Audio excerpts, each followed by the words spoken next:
I am much smaller than the other kids. The other day I was beaten up on the bus so badly that my nose was all bloody. I want to move far away from my neighborhood so the kids will stop torturing me. I have Tourette's syndrome, and the kids at school make fun of me and mimic me. And I don't have many friends. I'm sick of everyone thinking I'm some kind of freak. I'm a dwarf, and it is really hard for me to find friends because they think I'm so different. I am just like everyone else on the inside, and I wish that people could see that.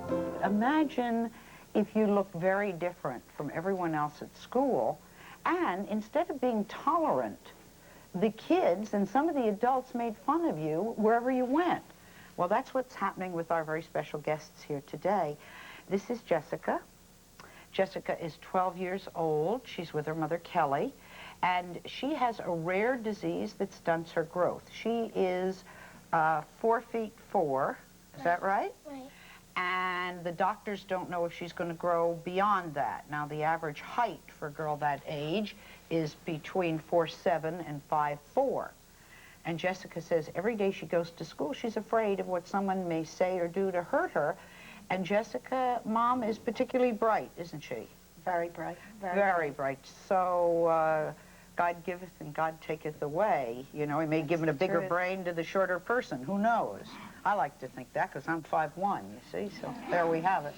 Now, what's going on with you with the kids at school? Well, every day I walk into school and it hurts so bad. I go down to my locker, I come back up, and the minute everybody sees me, they trip me, and they do it purposely. And then I go up to my classrooms, and they call me a midget girl and munchkin. Shorty and munchkin. But the thing is, they're violent with you. Violent. Give me an example. Well, the other day, I was on the bus with my friend, and we were sitting in the back seat, and the other kids on the bus were really mad at us for sitting in the back seat. So they were picking things out of their pockets, and they were throwing them at us. And then one of the kids, he took out these big oranges, and they ate the oranges, and they spit in them, and then they threw them at us. And then they kept one that was just, it was a full orange, and he came up on top of me, and he just threw it in my face. And nosebleeds, too, huh? The children spit at her food at lunch, and they are threatening her all the time. Now, Mom, what is the name of what it is that she has? She has sucrase maltose deficiency. Okay, it's one of those rare diseases where you don't process sugar correctly. And it's mostly found in infants. Jessica, you don't feel you have any friends at school? I have a few that stand by me through all the teasing and everything, but then when the cool people are around, they just go off and they leave me by myself. Even your friends do. What are the cool, I have problems with what are the cool people. Who are the cool ones? Well, they tease me and they tell me I'm not cool because of the clothes I wear and the shoes I wear. Jessica, I know that you get upset about your size every morning when you wake up. How do you feel? I wake up and I look in the mirror and I say, oh great, another day at this torture school. Mom, have you gone to school? Have I gone to the school? Yeah. Oh, yeah, I went to the school, and the school, especially after the last incident with her bleeding, and when I walked in, and I was mortified at the amount of blood I saw. I just couldn't believe that these kids had beat her all the way home on a bus, and the bus driver allowed it. And my response to going down there was, well, these kids are, you know, they're a problem, but our hands are tied. All we can do is suspend them, and you should just, you know, let the police handle it. So I went down and I pressed charges on every single one.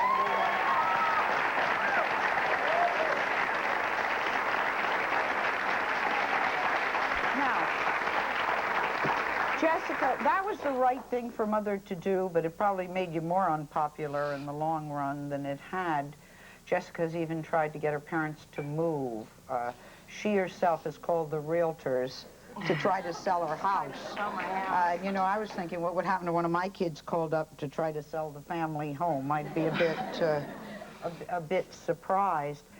Let me ask you something. Don't they have school assembly where they bring on somebody and they say, look, this person has this disease, this is what it's about, and we want to practice tolerance here? We had school assemblies during the civil rights movement to say that people's skin did not matter and the kind, and that's the way I was brought up. But they don't do that anymore? No. They don't do that anymore. We used to do it so that we would understand that all of us are equal no matter what, except you. You're brighter than the rest of us.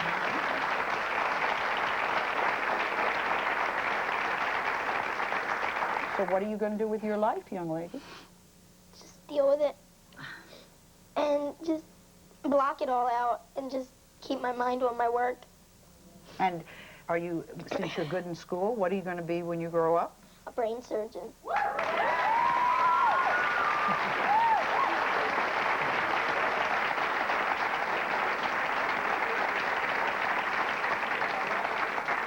People are applauding because they think that's pretty good stuff to be. You know what? If you're good, they'll let you operate on their brain no matter how tall you are, or what color you are, or what you've got as a problem. Jessica, this is a chance to send a message to the kids in your school, okay? Tell them what I want. You tell them anything you want. If I could tell my kid friends from school off, I probably would. Go ahead. I want them to know that I'm the same as everybody else, and there's nothing wrong with me. And then I want everybody to just leave me alone.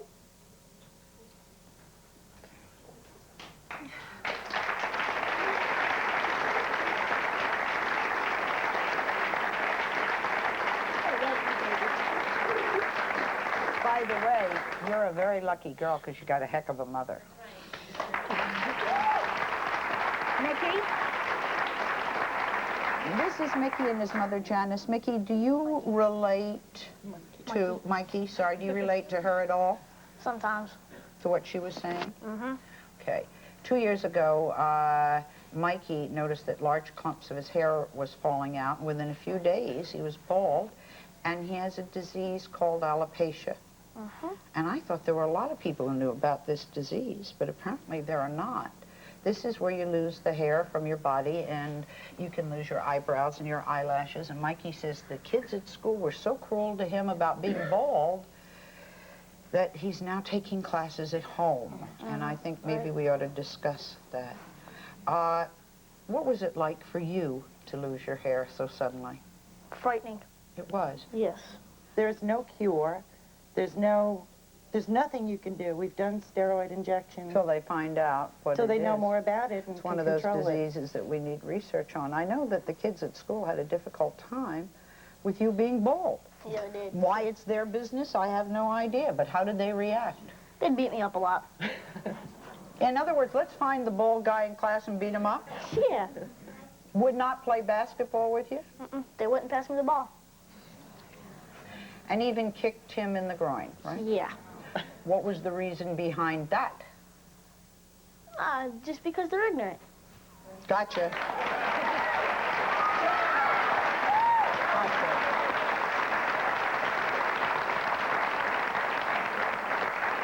Mikey, I know one incident was very upsetting. Tell me about in the gym. What happened? When they tied me down? Yeah, I can't believe that. And were there no... Well, tell us what happened first. Well, after PE, we were dressed out, you know, and a couple of kids, about 4 kids came in there. 2 held on my feet, and 1 sat on my hands, and the other, like, punched me in the stomach. And they took off my hat, took a magic marker, and drew an X on my head. Where was the gym teacher or the... In his room, in the office, drinking a cup of coffee and watching the game. And what did the school say, Mom? I didn't tell me about it. Why didn't you tell them? Yeah. Because if I would have gave them up, they would have beat me up more. Once they got out of SAC for 3 days, they got suspended or whatever. Are you sure that that's what would have happened? Yeah. They would have got some other friends, their little punk friends, and they would have beat me up. Let me ask you something. You don't do sports. Not anymore. Do you like sports? I love sports. And you can't do sports. Nope. you used to be in the school play, and you can't be in plays anymore. Why? There's only two parts, The King and I and Daddy Warbucks, and I've already been him. And Daddy Warbucks, The King and I is The King and I is on Broadway now, so I can't do that. I would think that somebody without hair could play just about any part.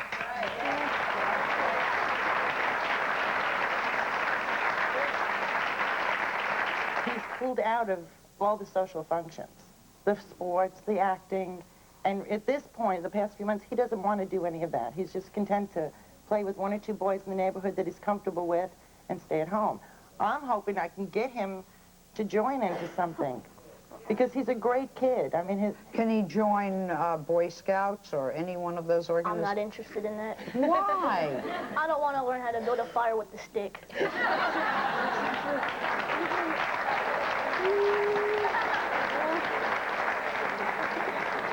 How about, I'm very pro-scouting, as you can tell if you watch this show.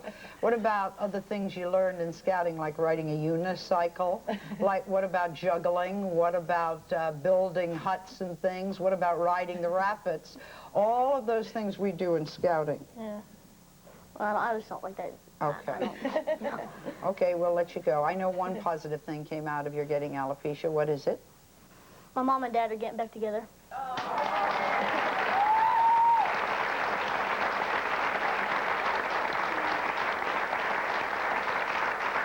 Two people rush to protect their kid, and they find they have something in common anyhow. Now, his idol is Jim Carrey. Why is Jim Carrey a good role model for you? He's, if you don't mind me saying so, he's kind of goofy. Well, that's why. You like him because he's goofy? He overcame homelessness and all that. Yeah, he's all those very obstacles. talented man. Nope. Very, very talented. Does it help you to think about him and overcoming things? Most of the time. Okay, now, what would you tell the kids out there if they run into other kids with alopecia? What would the message be for kids out there? It's not their fault that they have alopecia, and just because we have alopecia, you know, we still have red blood and all that good stuff, you know, the whole 9 yards. We don't have no hair. We'll be right back.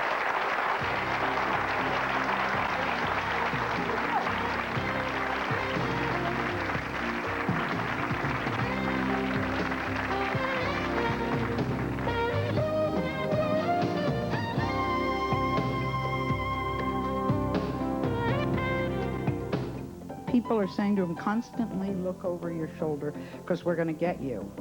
And kill me. And kill you. Oh, yeah. They use me for money. If I bring in lunch money, they'll try to say, Chris, if you forget, give me $5. I'll never pick on you again.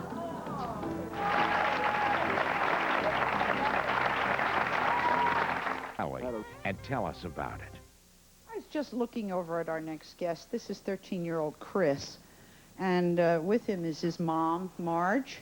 I know he was born with slow motor skills. That's hand-eye coordination and poor eyesight, so he's got a pair of glasses. Not the only one in the world who has a pair of glasses, are you?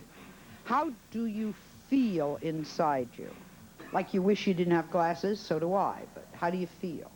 Well, sometimes I feel I have very low self-esteem, but sometimes I have very high self-esteem because I know I'm not a nerd and I know I'm not anything different from anybody else. Okay. Good.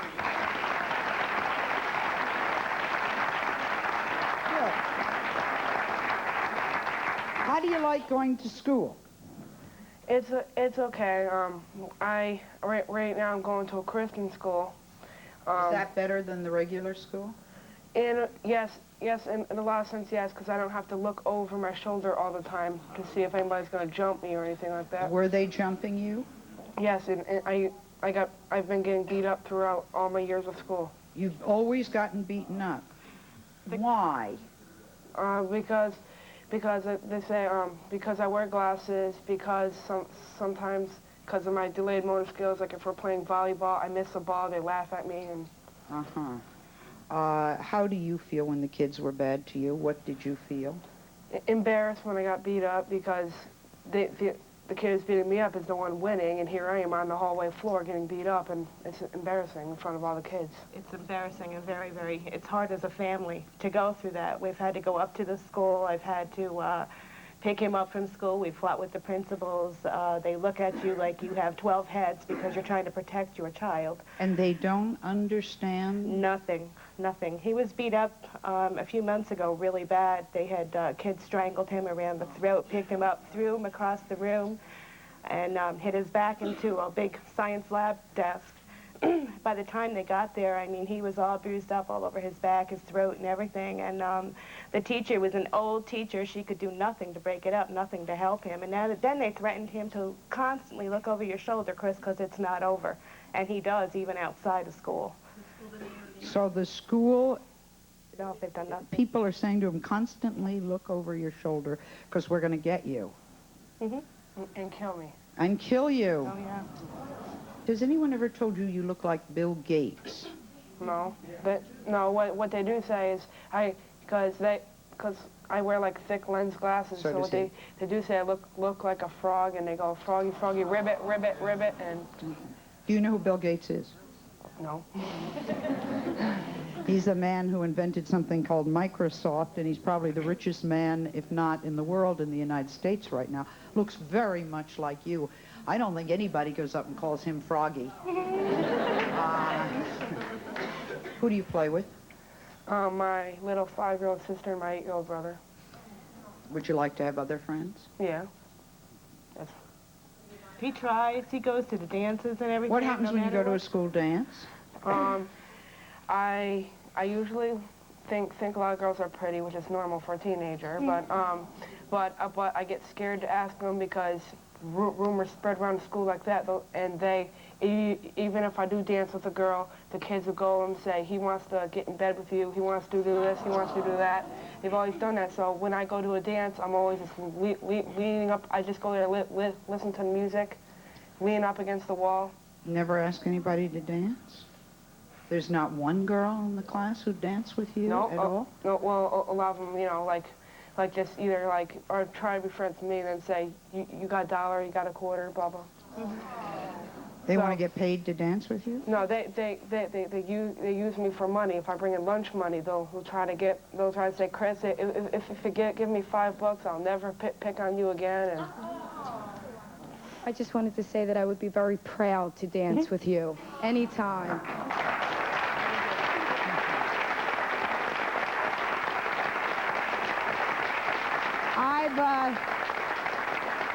I've let each of the children say what they would say to other kids. It's your turn. What would you say to other kids? what I'd say is they should make sure that everything is, because no one's perfect. We all have disabilities, so they should make sure that they have nothing wrong with them before they make sure they have that I have something wrong. When you've suffered, that makes you a person, and it makes you stronger, whether you like it or not. I wouldn't give you a fig Newton for all the people I met who had these charmed lives and everything went wonderful and nothing ever happened to them, because they don't have a thing called soul, most of them. To get soul, you have to suffer.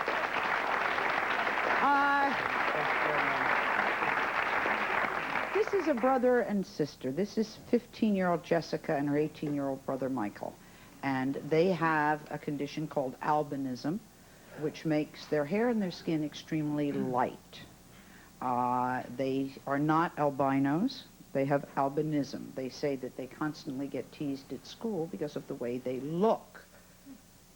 Maybe bad news, but you look all right to me, so obviously I'm not seeing something that everybody else is seeing.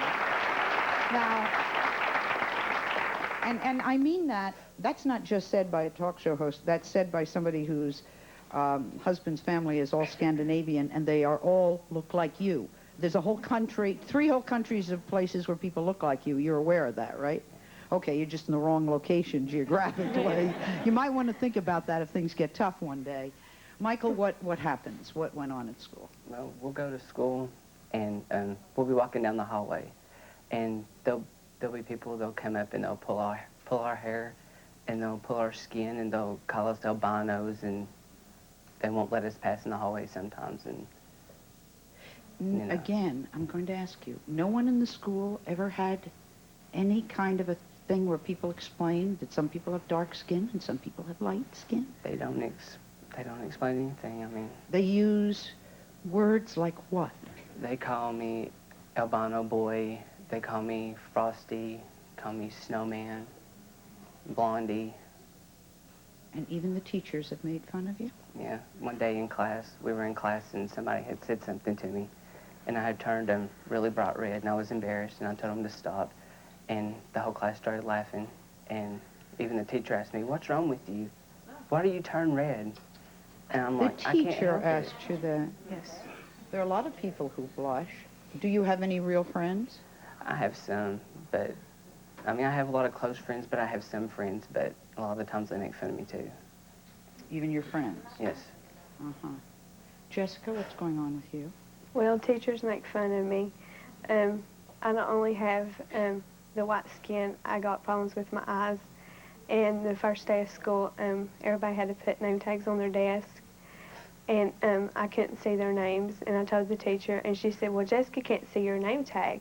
Hold it up so she can see," and embarrassed me in front of the class. And finally, this girl said, my name's Alicia," and I said, "Thanks." And I walked down the hallway, and I was talking to one of my friends, and this boy said, "Albino, who do you think you're talking to?" I said, "Just shut up, it's none of your business." Good girl. You see, some of us who would have to dye our hair to get natural blonde like that are going, what is this all about? But I think it might be interesting for people to know that you can't dye your hair. Is that correct? Because there's a something missing in the hair that won't take the dye. We have no pigment. They have no pigment, so it's not a matter of them being able to dye their hair or wear contacts or do things to make themselves look different, and I don't think they should. And they get picked on for having hair. They get picked on for having hair. He gets picked on for not having hair. You were rejected from cheerleading. Now, I have heard of young black girls who couldn't be cheerleaders because everybody was white, and I heard of a white girl because everyone was black. What's your problem? Well, the cheerleading coach told one of my friends that I didn't get picked because I was too fair-skinned. Too fair-skinned? Yes. To be a cheerleader? Yes. I thought you were just jumping up and down. What? Why do they not want blonde cheerleaders? I don't know. You don't want to go to school most days? No, because I'm always afraid I'll get picked on and bullied and everything. Michael, how do you feel? What's going on in your head? You're the oldest one on the panel, so you're able to speak for the others. What's going on? Well, I've been through a lot. You know, I mean, at school, gym classes, they'll throw my clothes in the toilet. My freshman year, they threw my clothes in the toilet because they didn't like the way I looked. And, I mean, I'm no different than anybody else. I mean, I've just got white hair and white skin. I've got a good heart. I look in the mirror every morning. Okay.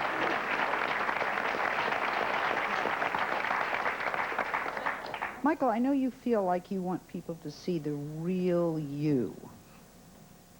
You just said something. You said, "I'd do anything for anybody." Yeah. Why don't you tell, your turn, why don't you tell people what they're missing? Well, I mean, if you needed me, I'd be there to comfort you through your time of need. If you need money, I'd be there. If you just needed somebody to talk to, I'd be there. I mean, that's just me.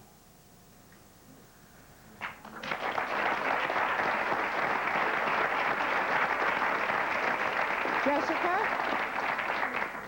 Your turn. Well, I wish I could dye my hair and stuff because I'm 15 and all my friends are dating and I've never been out on a date. And I think it's all because of my skin color.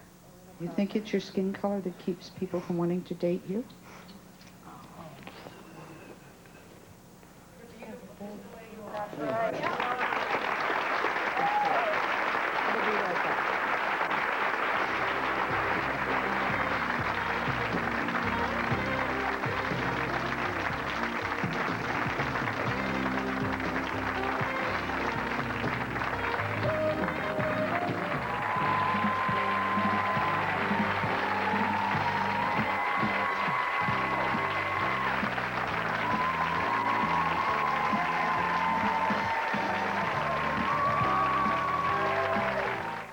life like for the kids when Mom's behind bars?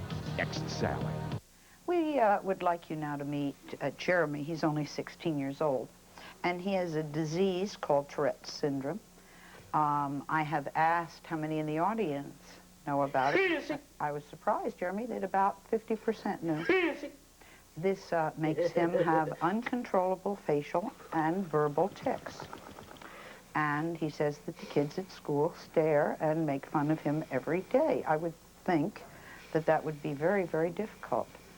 Jeremy started high school this year, and that I would think would be very hard. Did the people in school know what you had, Jeremy? Well, they were told that I would be coming, and some of them did know that I had Tourette's, but most of the cases they had dealt with had been mild. They hadn't been as strong as mine. Right. Mine are more vocal and more physical, and they're a lot more noticeable. Right. The teachers thought that you should learn at home. Yes, a lot of them did. Okay. And the kids tried to set you off by calling you names?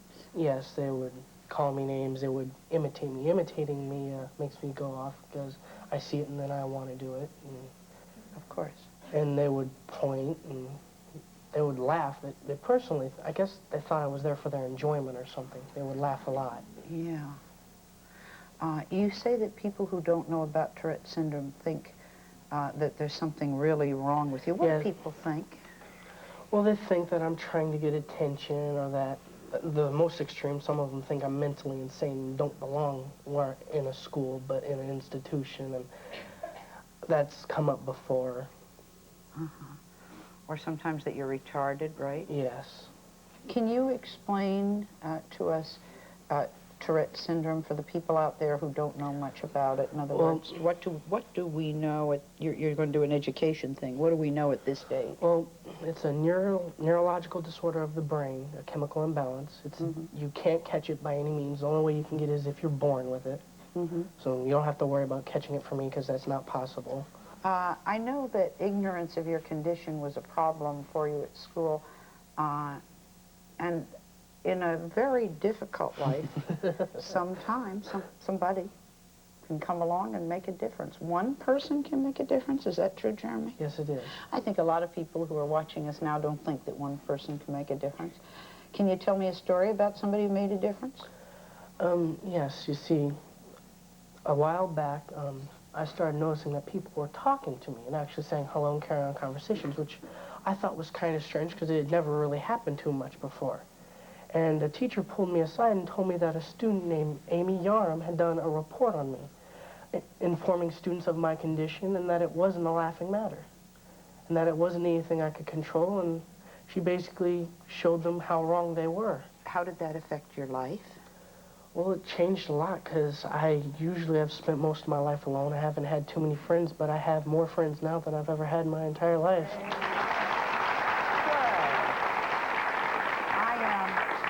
I do believe that one human being can make the difference. I would like to meet this special young lady from Jeremy's school. Amy, come on out.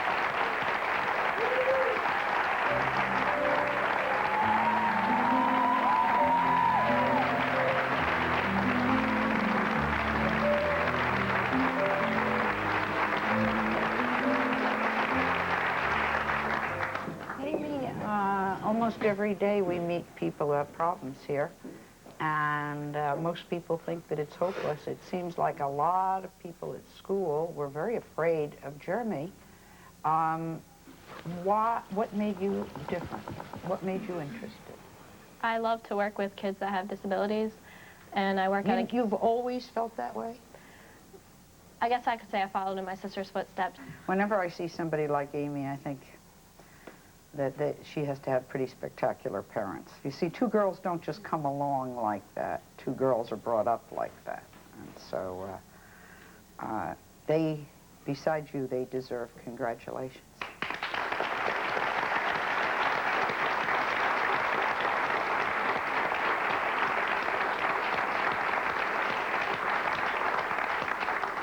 Nobody ever gets any kudos for parenting today, and there's some that do a wonderful job. Jeremy, I know you feel that Amy is going to be a good friend, right? Definitely. Yeah. Why don't you turn to her and tell her? I think that, again, this is the kind of forum where I can say, your parents appear to me to be great, and you can say thank you to somebody who's done something nice for you. Thanks, Amy. You've really made a big difference in my life. Hope you know that. One person, that's all it takes. We'll be right back.